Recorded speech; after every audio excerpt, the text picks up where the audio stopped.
So today I have both Mr. T and Mr. W, and I decided I wanted to see how the two men would get along, and they're doing splendidly.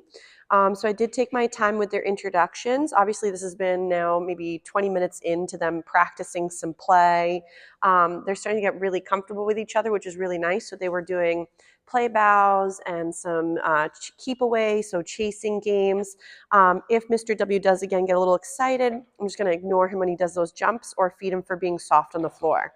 But you can see the two lovely men. I mean, they're panting, of course, because they were running around like crazy boys. So when sometimes obviously your puppies are playing, they'll start panting to, of course, expend some of that added heat and trying to cool themselves down. Of course, Teddy was wearing a coat because it is rather chilly outside today. So if he still feels a bit too warm, I may take the coat off in just a moment. But I figured with the two beauties, I would mid-practice while they're distracted with each other or distracted by the environment, is see if I can get the gorgeous guys to do a check-in here and there. So I'm just gonna, again, just pretend I'm not really here, meander around, see if while mid-play or distraction, I can sometimes get one of the boys to check in. If, for example, Mr. W is doing a great job automatically checking in, I'm gonna feed him throughout some of these check-ins. Nice. So this is where, again, you're using those real world situations where there could be, again, maybe you have a friend or a family, chewing is optional. You may have a friend or a family member who has another appropriate playmate or adult dog or puppy. Remember that interactions between many different dogs can be trying for your pup. So I would be very careful as to who you pick for hellos. There are many times where adult dogs do not love puppy antics. So puppies tend to be at times, he says, I need to smell you right now.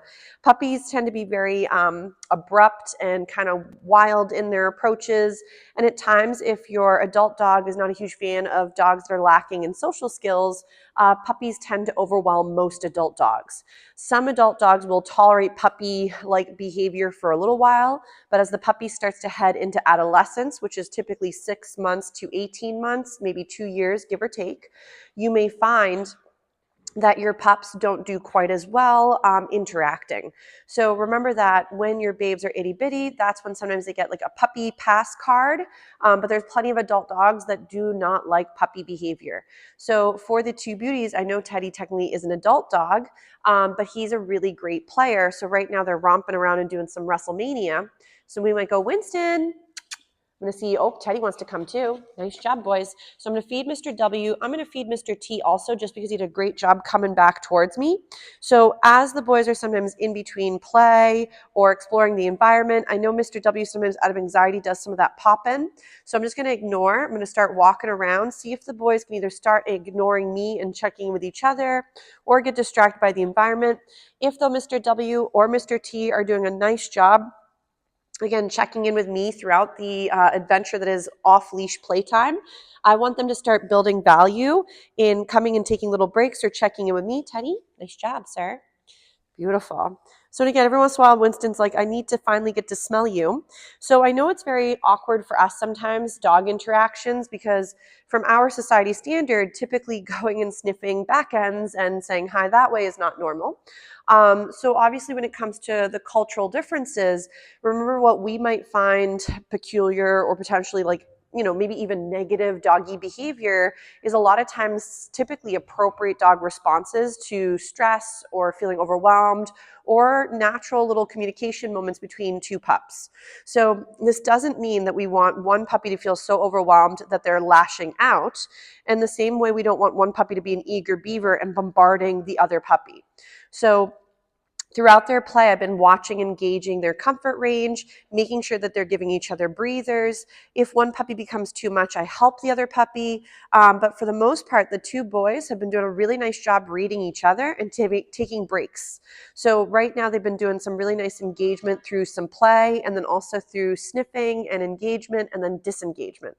So right now there's been a couple little noises in the building. So at times when there's some noises, the boys pause for a second to hear the weird noises, and then they might go back into engaging. So you'll see that obviously them going and sniffing back ends, sniffing front sides, they're trying to get a feel as to who is who and what they're all about. So right here, now that they're both distracted, I'm going to go, Teddy, come. Oh, here comes Winston. He says he could be Teddy. So obviously when you're trying to call one puppy versus the other, not the biggest deal if sometimes you get a 2-for-1 special. The main goal is I just want the pups to start thinking there's value in going from a distraction and coming back to you. So even if, for example, they get a little confused and maybe one puppy versus another one comes running, no big deal. As they're practicing, their name recognition or working recalls with now higher levels of distraction will get easier. Chewing is still so hard. Teddy. Oh my goodness, you wild men. So again, we're feeding right here for Mr. T for name recognition. He did a very nice job sitting, Mr. W. Good job, boys. Ready? So we'll do a little bit of wiggling around the environment. So sometimes even with multiple dogs, I will sometimes even practice again the loose leash walking, working recalls, get them from mid-play check-in. Remember that if recalls always equal the end of fun, so you're going back in the home, you're stopping your playtime and sort of collecting them back up, or you're leashing them back up. A lot of times for dogs, then when we ask them to come check in, it normally means we're leaving the really fun adventure of sniffing or the environment, or we're even leaving a friend behind and now going back to sort of being more boring, if that makes sense. So be careful that when you do recalls, it doesn't equal the end of fun, but more so come check in and then go back to maybe what you were doing. So like for Mr. W, when he comes to check in, I'm going to feed him for that. And of course, Mr. T, Teddy, nice job. I'm going to feed him for that lovely little check-in, but then I might send them away to play again or to go explore the environment, and then have them come back once more for another little check-in. If every time you call your puppy, it equals we're leashing up, we're leaving the fun place, we're all set, then eventually your puppy might do, again, keep away and try to stay away from you as you're calling them or as you're trying to catch them. So you want to be careful that you're not by accident reinforcing or making it fun to run away or ignore you. Nice job, boys. Nice job, Teddy. So Teddy and Winston are doing a very good job. So I'm just going to meander again, see if we can just get them to kind of walk around, get a little distracted either by each other or the environment. There's some nice noises today. And we'll see again. And Mr. W has been doing a real nice job honing back in. I think Mr. T is just a bit winded because he was doing a lot of good romping and running. So again, with Mr. W, sometimes when he jumps, I just, again, completely ignore him. If, let's say, he was jumping and mouthing, getting way too excited, then I might ask him for a different behavior altogether. Teddy says maybe he'd like to take his coat off. Ready? Nice job checking in. Good job, Teddy. Nice work. So maybe we'll give the boys a break from double trouble, and then what we'll do is we'll work each boy individually for a little bit again and see how the lovely men are doing. But I have several really great videos of the two beauties doing some really nice WrestleMania. So I'm excited that, again, Winston's going to be joining the play group tonight. If, again, no pressure for Mr. T, he can, of course, work some of his wrestles here as well. But the puppy play group could be another great venture for puppies. Typically, I do 8 months and under. But if they're smaller dogs or if they have really great play styles, I have some of the pups in there that are a bit older. But it all depends on how well they're playing and their comfort range, as well as what their needs might be at their developmental stage. So, but we'll give the beauties a little breather and we'll work a few more skills in just a second.